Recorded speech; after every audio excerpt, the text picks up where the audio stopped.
Estudo 6. Como entrou o pecado no mundo? Deus criou a todos com liberdade de escolha. Quais são as opções? Convoco hoje o céu e a terra como testemunhas contra ti, de que coloquei diante de ti a vida e a morte, a bênção e a maldição. Portanto, escolhe a vida, para que vivas tu e tua descendência. Deuteronômio 30:19. Que fruto Deus proibiu a Adão e Eva como teste de obediência? Mas não comerás da árvore do conhecimento do bem e do mal, porque no dia em que dela comeres, com certeza morrerás. Gênesis 2:17. Quando Eva foi tentada por Satanás, que escolha errada ela e Adão fizeram?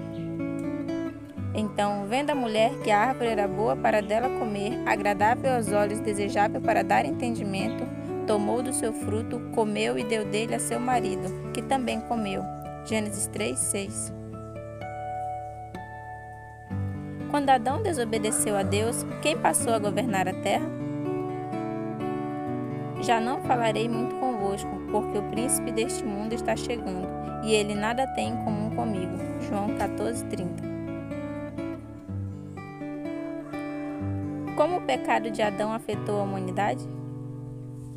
Portanto, assim como o pecado entrou no mundo por um só homem e pelo pecado a morte, assim também a morte passou a todos os homens, pois todos pecaram. Romanos 5:12.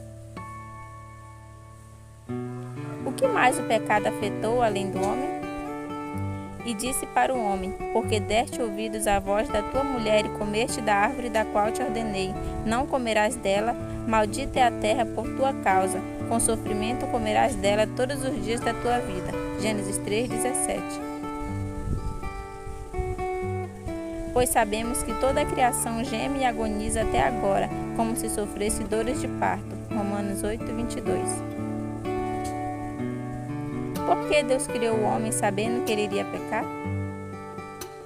O amor de Jesus ou da divindade preferiu suportar a dor envolvida na redenção do pecador a não desfrutar a alegria de tê-lo criado. Então olhei e também ouvi a voz de muitos anjos ao redor do trono e dos seres viventes e dos anciãos, cujo número era de milhares e de milhões. Eles proclamavam em alta voz: o Cordeiro que foi morto é digno de receber o poder, a riqueza, a sabedoria, a força, a honra, a glória e o louvor. Apocalipse 5:11-12. Ele verá o fruto do trabalho da sua alma e ficará satisfeito. Com o seu conhecimento, o meu servo justo justificará a muitos e levará sobre si as maldades deles. Isaías 53:11. Informações adicionais. Como Deus solucionou o problema do pecado? Qual é a atitude de Deus com relação ao pecado? Pelo fato de Deus ser santo, ele não pode aprovar e nem desculpar o pecado. Pelo fato de ele ser justo, ele tem de punir o pecado onde quer que se encontre. Ele disse que o salário do pecado é a morte. Porque o salário do pecado é a morte, mas o dom gratuito de Deus é a vida eterna em Cristo Jesus, nosso Senhor. Romanos 6:23. Qual é a atitude de Deus para com o pecador? Deus ama os seres que criou. Ele odeia o pecado, mas ama o pecador. Mas Deus prova o seu amor para conosco ao ter Cristo morrido por nós quando ainda éramos pecadores. Romanos 5:8. Qual é o desejo de Deus com relação a todos os pecadores?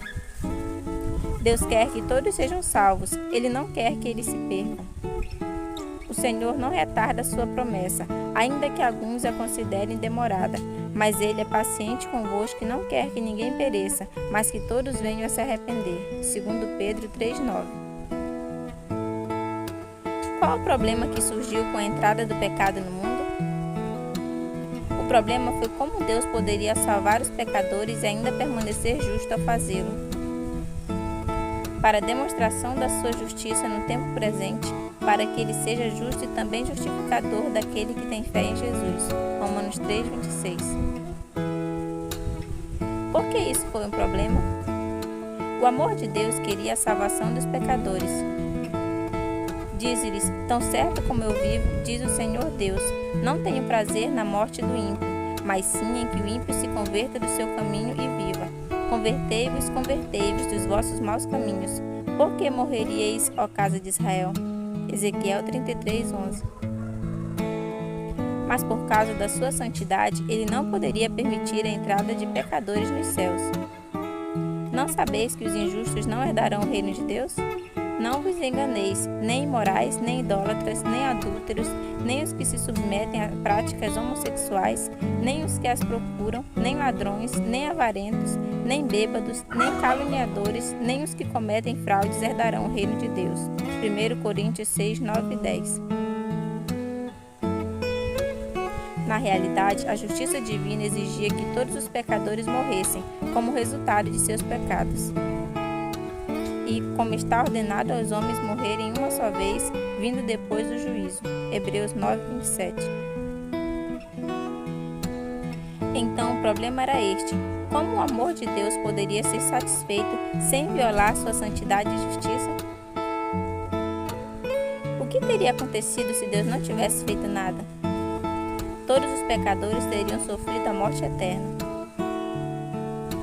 Os ímpios irão para o Sheol, sim, todas as nações que se esquecem de Deus. Salmos 9:17. Deus não é bom demais para condenar alguém à morte eterna? Deus é bom, mas ele também é justo e santo. Nenhum de seus atributos pode passar por cima de outro. Seu amor somente pode ser aplicado de uma maneira justa e santa. Deus estaria certo se não tivesse feito nada? Sim, com isso, todos receberíamos o que merecíamos, pois Deus avisou o homem, mas o amor de Deus o impeliu a agir. Por outro lado, se Deus não fizesse nada, Satanás o acusaria de exigir obediência impossível ao homem e deixá-lo sofrer as consequências, como um Deus destituído de amor. Como Deus poderia resolver esse problema? Ele poderia resolvê-lo somente se encontrasse um substituto que morresse no lugar do pecador culpado. Quais as exigências que esse substituto deveria cumprir? Em primeiro lugar, ele não poderia ser um anjo, mas sim um homem, pois de outra forma a substituição não seria justa. Em segundo lugar, teria que ser um homem sem pecado. Se ele fosse pecador, teria que morrer pelos seus próprios pecados. Nesse caso, sua morte não seria eficaz a favor de outro pecador, pois ele próprio também precisaria de um Salvador. Em terceiro lugar, ele precisava ser Deus, tendo em vista que o substituto teria que arcar ou assumir os pecados do mundo todo ou de todas as pessoas do mundo. Em quarto lugar, ele teria que ser também humano, para servir de exemplo de obediência para nós. E, finalmente, ele teria que estar disposto a morrer voluntariamente pelos pecadores. Caso contrário, Satanás culparia a Deus por ser injusto se fizesse uma vítima inocente morrer involuntariamente no lugar de pecadores culpados. E seria possível encontrar um substituto com todas essas características exigidas? Sim, Deus encontrou um substituto que preencheu todos esses requisitos.